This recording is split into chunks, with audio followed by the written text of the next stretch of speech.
Alrighty, what is going on, guys? Jesse504 here, bringing you all your PBA Week 8 recap. Sorry about Week 7.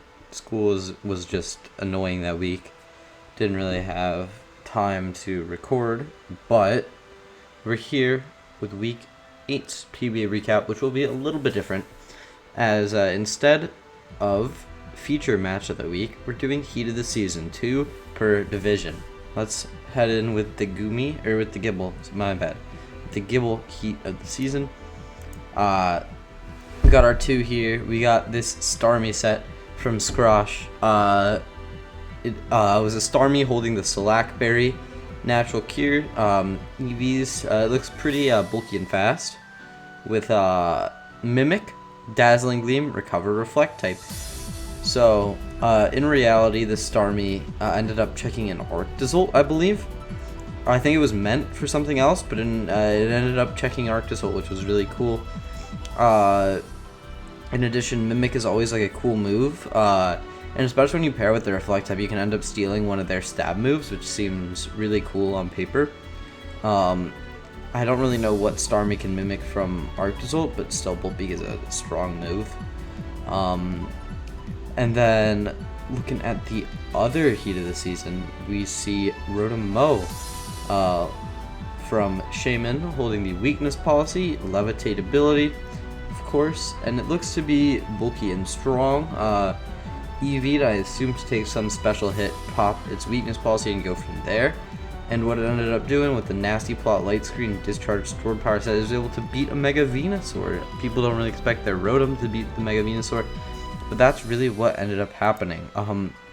2 crazy sets for the matchups, and they both ended up working out great. So you know that Heat is great when it comes. It looks cool and it works out. And both of these sets really did great. Also, props to the nicknames, very good nicknames. But looking at the Goomy Heat of the Seasons, we see Greninja with Torrents, of course. And then it looks to be a Spadef Greninja, which is interesting, but Greninja doesn't have like the worst bulk. It's not the best, but it's not the worst. With a little bit of special attack. Calm Nature, Rest Talk, Spike Skull. That's a cool set. It's Ice's Greninja. It was really just effective at laying spikes. It's nothing like too crazy, but still. Laying spikes, Rest Talk is really, it's like cool on principle, especially from like a Greninja. You'd never expect Greninja to be doing that. And I think that's what really got it to this Heat of the Season spot. And then the other Heat of the Season goes to Helix and his Gourgeist, which was a Gourgeist small for the speed with the Culver Berry. Max special attack, max speed, modest. Shadow Ball, Flamethrower, Giga Drain, Nasty Plot. Nasty Plot, Gourgeist. Gourgeist special attack is like pitiful. But somehow Helix was able to pull this stuff off. Helix had a couple Heat moments between like this and Blunder Policy Circuitry. I think there was one more as well that we were considering, but ultimately this Gourgeist set was the most crazy. Props to the nickname as well for that one. Can't really comment on Ice's nickname because I think it's like an anime nickname, but this nickname is very funny. And then yeah, it's just super cool set. A lot of people don't really realize that Gourgeist has like that cool fire coverage aspect to it, but it does. And the special attack isn't awful after a Nasty Plot or 2. And then Culver Berry hopefully lets you surprise, let a hit set up on something, and go from there. But now we're back into the standard stuff. Going into the standings and also playoffs, we see at the top, Vinny, Freeze, Blau, Tark, Epic Pants, Phil, and Sirp. Those are your 8 playoff coaches. Sorry everyone else. Unfortunately, you guys did not make it, but it was really interesting. The worst teams even got 2 wins, which is something interesting for sure. But Vinny hasn't lost a game in forever in the PBA. Also, is crazy differential. Freeze 7-1.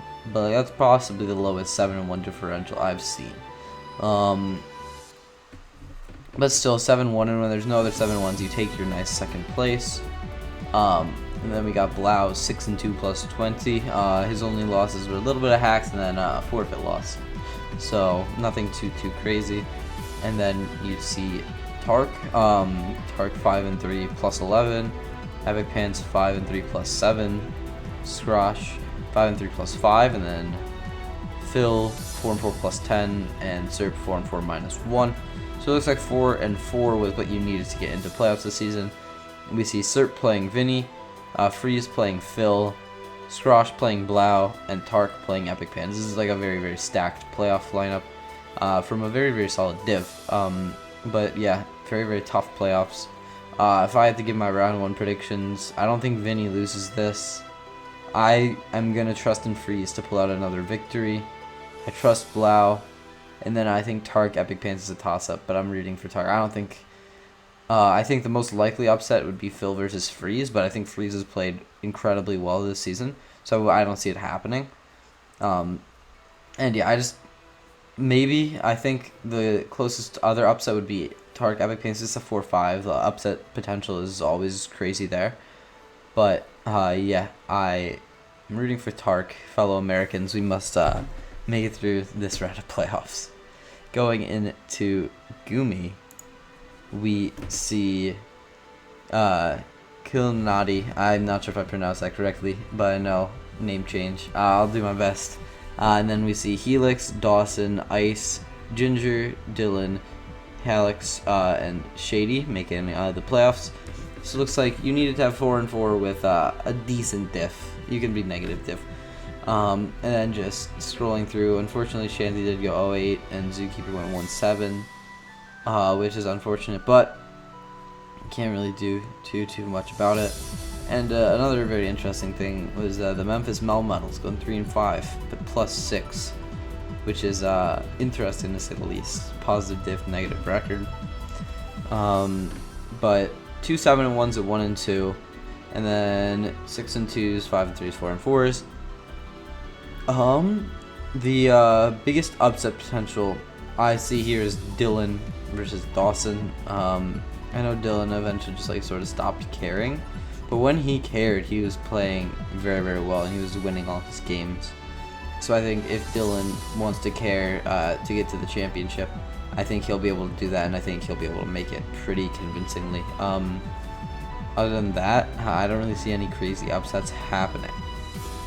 So those are the standings. On to the final KD leaderboards, and we see the Mega Metacham ended up winning it. 19 kill Mega Metacham in 8 weeks, which is incredible. 5 deaths, but still, you're breaking, you're dying. Good shit. Then Mian Xiao made it all the way up. Aerodactyl Mega, Crobat, Mega Mawile, Mew, Breloom, Rillaboom, Zapdos Galar, and Lycanroc Dusk were the top 10 for Gible. Not really too much has changed. Breloom was able to maintain its spot all season, good for it. Mian Xiao has sort of been on the rise these past couple weeks, and it made it all the way up to 2. Lycanroc Dusk, I believe, rose up all the way. Thwackey fell off, which is unfortunate, but Big Rillaboom was able to come up, take its spot. Crobat, on the other hand, did not really fall off. I think maybe it was off for a couple weeks, but it's back up there right now at number 4. And then, yeah, pretty straightforward in terms of MVP race. On to the Gumi MVP race, where we see it was a little bit close for number 1. And in the end, Victini was able to edge it out, followed by Mega Aggron, the defensive behemoth, coming in at number 2. Mega Charizard X, I believe, was on the rise these past couple weeks. Xurkitree, then Gumi Div's Mega Metacham was at 10 and 1. Mega Diancie, Urshifu Single, Sylveon, Hoopa Unbound, I believe that one was also on the rise. And then Garchomp had a lot of kills, but had a lot of deaths, which really stopped it from going crazy high. Same with Urshifu, but yeah, pretty close in terms of kills, other than the Hoopa, because that had no deaths, so it was able to sort of stay up there. Hoopa's always an interesting mon. The slow speed really holds it back, but it's incredible at punching holes in teams, and teams really have to be prepared for it, and you got to be prepared not to die to a random U-turn.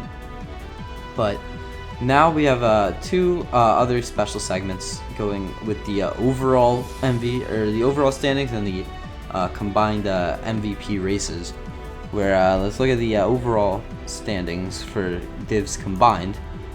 We see something interesting. Look at that right half. You see a bunch of teams sort of grouped up. I don't think this was like crazy or anything. It's interesting. We see Gibble Gang ended up having the top coach in Vinny, but then 2 to the Gumi Gang, then 2 to the Gibble. Sort of like even, it looks like, the divisions, like in sort of the distribution, which is expected, because in the end you have an even number of games. The diff isn't always going to be equal, but the records should be, like, unless there's like a double forfeit loss. So it makes sense that things are pretty close. And then just interesting seeing 16 through 21 be Gumi, and then 22 through 29 be Gibble, and then 30 through 32 be Gumi. It's just interesting to see. And yeah, it looks like anyone on the left was able to make playoffs, which is really interesting. It's not like one div was more top heavy, and so like basically 4 and 4 minus 4 looks to be the cutoff for playoffs for this season of PBA, regardless of which division you were in. Although if you were in Gibble, you would have needed to do a little bit better to pass cert, but it's that's just what happens. And then for the combined MVP race, we see some interesting stuff. A lot of it is controlled by the same top mons that we went over earlier. We see Mega Medicham, Victini, Mega Aggron, Mega Charizard, Xurkitree, Mienshao, Mega Medicham again, Diancie, Urshifu, Sylveon, Mega Arrow, Crobat, Unbound Hoopa, Garchomp, Mega Mom, Mew, Breloom, Rillaboom, Tapu Fini, and Zapdos Galar. So a lot of those top mons again controlled by Gumi. I believe Gumi had 11 slots compared to Gibble's 9. Gibble had like a much more even kill distribution though. A lot of Gumi was like up there. Other than that Mega Medicham, that was like a historic performance for Mega Medicham. That's the overall offensive MVP at least. Maybe overall MVP as well, but yeah, a lot of top mons still came from Gumi, which is interesting to see. And then the number 11 mon on Gumi that wasn't able to sneak onto their leaderboard but was able to sneak onto the overall league top 20 was the Tapu Fini, which is really interesting. That mon is often known for like its defensive prowess, but then like it can pick up kills with those mean setup sets as well. So, and then yeah, a lot of it is pretty standard stuff. Looking at all that, good luck to all of the playoff coaches, and yeah, until next time, Jizzy 4 out. Peace.